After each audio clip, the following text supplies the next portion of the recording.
Só Flamengo. Só Flamengo. Só Flamengo. Ora pois, por que estão vaiando a equipa? 3 vitórias seguidas. Estamos classificados na Libertadores. E ainda vem um torcedor com um cartaz do Jesus. O normal que o Hugo sofreu. Ele ainda é humilde. Eu realmente não sei o que fazer. Paulo Souza, o Flamengo venceu. Não convenceu e o Hugo Souza falhou de novo. E a torcida terminou o jogo vaiando. Nossa torcida é soberana, eles têm todo o direito de estar contentes ou não estar contentes. Muito boa tarde pra você, começando o Globo Esporte. Futebol, negócio doido, né? Se alguém dissesse que o Flamengo encerraria vaiado a melhor campanha da história do clube na fase de grupos da Libertadores, ninguém iria acreditar, né? Mas o Hugo tá falhando direto mesmo nesse caso, as vaias são inevitáveis. Domingo tem Botafogo ao vivo na Globo, 4 da tarde, jogo contra o Coritiba, e vai ser o 10º jogo com Luiz Castro no comando do Fogão. Em 2 meses no Botafogo, o técnico Luiz Castro já esboça uma espinha dorsal para o time. Embora ainda não tenha repetido a escalação toda, seja por desfalques ou por opção. O que eu sei neste momento é que tenho uma equipa determinada, muito ambiciosa e vivemos muito cada jogo como uma batalha a ser ganha.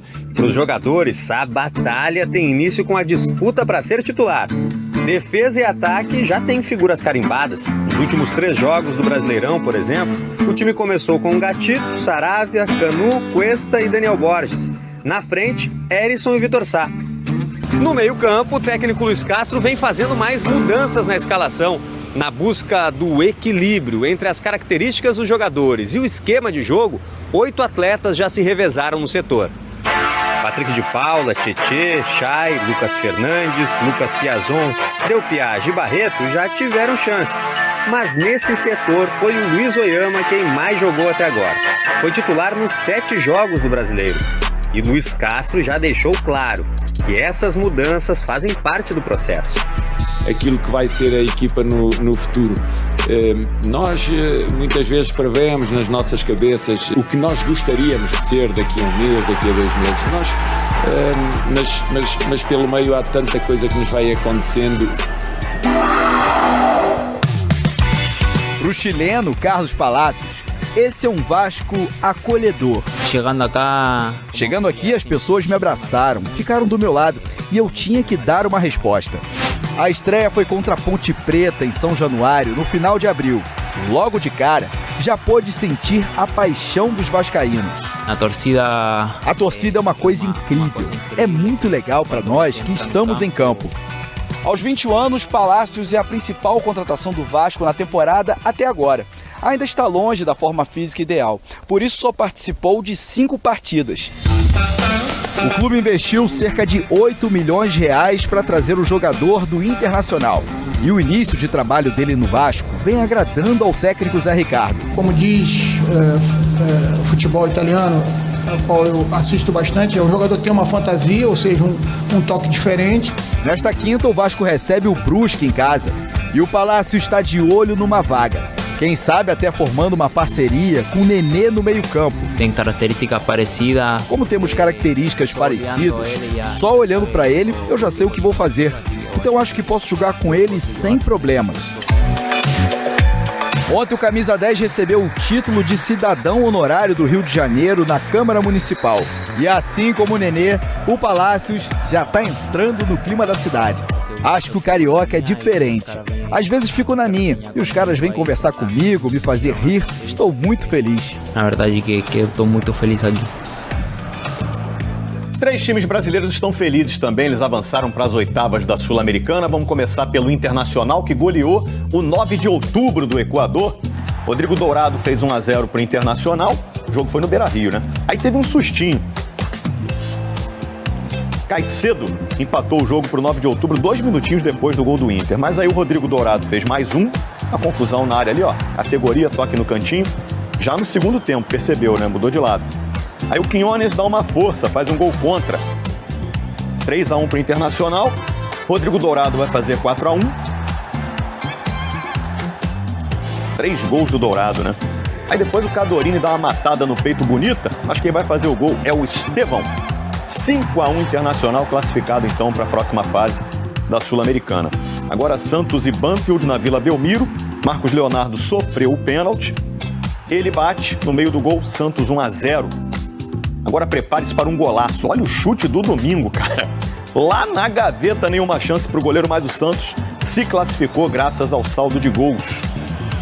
Agora, LDU e Atlético Goianiense lá em Quito, na altitude de Quito, no Equador. Hoyos fez esse belo gol. Olha só o gol do Hoyos. E depois o Baralhas empatou para o Atlético Goianiense. Primeira vez que o Atlético avança numa competição internacional. Olá, boa tarde. A única representante do Brasil nas chaves de simples de Roland Garros nesse ano está fora da competição. Bia Haddad Maia perdeu agora há pouco para a estoniana Kaia Kanepi por 2-0, parciais de 6-4, 6-4. A estoniana quebrou o saque da brasileira 2 vezes na partida, uma em cada set. Mesmo saindo na segunda rodada, esse é o melhor resultado da carreira aqui em Roland Garros. Ela ainda continua jogando o torneio de duplas feminino com a Ana Danilina, jogadora do Cazaquistão, e o de duplas mistas ao lado do Bruno Soares. Aliás, o Bruno Soares com a dupla dele, o britânico Jamie Murray, começou a competição com vitória 2-0, muito rápido, 59 minutos, sobre a dupla Ehrlich e Harris, parciais de 6-1, 6-2. O Brasil ainda tem vivo no torneio de duplas Rafa Matos e Marcelo Melo no masculino. A seguir, o dia em que Fred quase antecipou a aposentadoria dele e também a vitória do Flamengo na Libertadores. Na final da Conferência Oeste da NBA, não. Dallas Mavericks venceu a primeira da série contra o Golden State Warriors e agora precisa também ganhar os 3 próximos jogos para aí sim chegar à grande final. Primeiro, pausa no esporte para o que é mais importante. O tradicional papo com os jornalistas antes do jogo, Steve Kerr não quis falar de basquete. Quando nós vamos fazer alguma coisa? Estou cansado de oferecer condolências às vítimas e minutos de silêncio antes dos jogos, disse o treinador. Indignação e revolta que vinham diante de um novo massacre, dessa vez numa escola, a 600 quilômetros do local do jogo nessa terça-feira. Um homem de 18 anos, armado, matou 19 crianças e 2 adultos na cidade texana de Uvalde. Apesar do trauma, os times tinham que ir à quadra e o senso de urgência, claro, era maior no Dallas Mavericks, que estava a uma derrota da eliminação nas finais da Conferência Oeste. Para quebrar a tensão, uma cena rara na NBA, olha a goteira aí. Rivais na série, Luka Doncic e Steph Curry até se juntaram para comentar a inusitada situação. Uma gambiarra estancou a água. Depois, o que se viu foi uma chuva de cestas do time da casa. A equipe precisava que os coadjuvantes ajudassem mais a grande estrela da franquia, Luka Doncic, e dessa vez eles apareceram. 6 atletas do Dallas marcaram mais de 10 pontos. Doncic fez 30. Assim, a temida varrida foi evitada. No fim, 119-109. E tem craque até acreditando uma virada inédita em 75 anos de NBA. Eu ainda acho que podemos ganhar a série. Temos que pensar jogo a jogo, disse o armador. Sorte do fã de basquete, porque isso significa mais duelos por aí. A série continua na próxima quinta-feira, em São Francisco. Quinta-feira também conhecida como amanhã, né? Ao vivo no Sport TV 2, às 10 da noite. E olha, rolou um papo forte de que o Fred estaria se aposentando agora. Mas foi só um susto. 24 de maio. Quase essa data entra para a história do Fluminense. Após uma notícia que mexeu com a internet, especialmente com a torcida tricolor, de que Fred, de uma hora para outra, resolveu parar de jogar. Estava tudo tranquilo no CT do Fluminense quando o segundo maior artilheiro do clube pediu uma reunião com o presidente, o diretor de futebol e o técnico Fernando Diniz. Ele nos disse que talvez fosse interessante ele parar de imediato. Ai, meu coração! À noite, o Fluminense até brincou com a possibilidade de aposentadoria imediata do ídolo. E durante um período isso ficou bem perto de acontecer. Só que após uma reunião entre Fred e o presidente tricolor Mário Bittencourt, ficou mantido o planejamento inicial de encerramento da carreira daqui a pouco menos de 2 meses, no dia 21 de julho, data do aniversário do Fluminense. Resta saber se até lá Fred estará recuperado. Aos 38 anos, Fred está em recuperação de um problema no olho esquerdo. O jogador voltou a apresentar um quadro de diplopia, que é um problema que faz com que a pessoa veja as imagens duplicadas. Fred se submeteu a uma cirurgia para corrigir o mesmo problema em 2020. O médico particular do atacante já descartou uma nova cirurgia, mas o tempo de recuperação pode levar algumas semanas e por isso Fred havia decidido antecipar o fim do contrato. O que ele, de maneira muito digna, veio dizer pra gente é que se ele precisasse ficar parado, sei lá, mais 2 semanas, mais 3 semanas, ele achava que de repente fosse interessante até antecipar. Nós dissemos a ele que o contrato dele termina em 21 de julho e que ele voltasse aos treinos, independente do tempo que ele precisasse, ao ídolo do clube da era moderna, que nós temos o dever, né, de esperar o tempo que for necessário. Fred tem 198 gols. Atrás apenas de Valdo, no topo da artilharia do clube com 319.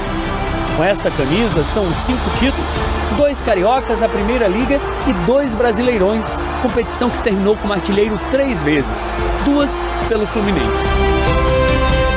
Com a camisa do clube, em abril, também marcou mais um capítulo de relevância ao passar Romário e se isolar como o maior artilheiro da história da Copa do Brasil, com 37 gols.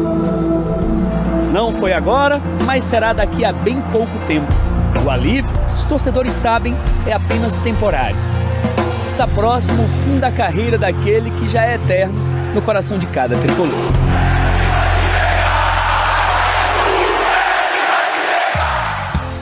O Bragantino terminou na lanterna do grupo C da Libertadores e não vai nem para a Sul-Americana. Jogou em Montevidéu, no Uruguai, e perdeu feio pro Nacional, né? 3-0. O primeiro gol foi do Tretsa. Rebote ali do Cleiton, ó. Tretsa fez 1-0 pro Nacional de Montevidéu. Depois Cândido vai fazer 2-0 pro time uruguaio. Fácil, hein? Ainda teve o terceiro do Fagundes, batendo pênalti. E a bola bateu nas 2 traves, bateu no goleiro Cleiton e entrou.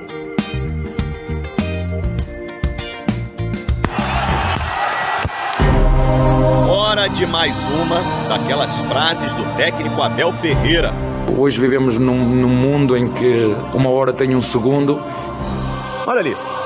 Hoje vivemos num mundo em que 1 hora tem 1 segundo. Rapaz, gostei, hein, Abel? Realmente está tudo corrido pra caramba, né? Eu, por exemplo, vou ter 2 minutos, menos de 2 minutos, para contar a vitória do Palmeiras em cima do Deportivo Táchira na Libertadores, o que não vai ser fácil, porque foi goleada do Palmeiras de novo. Primeiro, Gustavo Scarpa mandou na área e o goleirão Varela deu uma vez na Libertadores, 2-1 contra o Sporting Cristal do Peru, e mesmo com uma campanha histórica na primeira fase, teve vaia.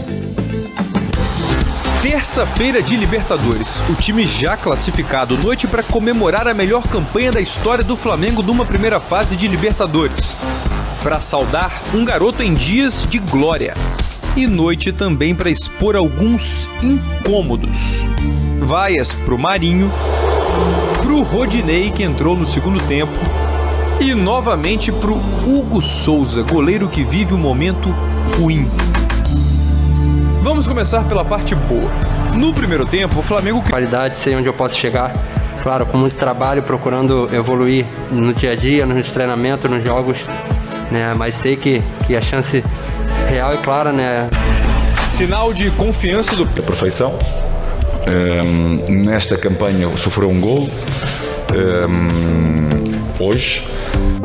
Paulo Souza sabe que mesmo depois de 3 vitórias seguidas, o rubro-negro quer ver um time atuando melhor. De estar contentes ou não estar contentes, nós procuramos a fazê-los contentes com a nossa performance e com os nossos resultados. Se ainda, ou se neste momento, tendo atingido nesta campanha resultados extraordinários. Parece que ainda não é suficiente. Quem sabe isso muda quando aquelas palavrinhas ali em cima forem conquistadas de novo. É a glória eterna, que é o slogan da Libertadores, né? Fica reservado só aos campeões. Muitos dos jogadores desse Flamengo atual, inclusive, estavam no título de 2019, no vice do ano passado. Querem sentir esse gostinho aí de novo, né? Próximo jogo do Flamengo é clássico Fla-Flu pelo Brasileirão, domingo, 6 da tarde, ao vivo, exclusivo no Premiere. Grande abraço para você.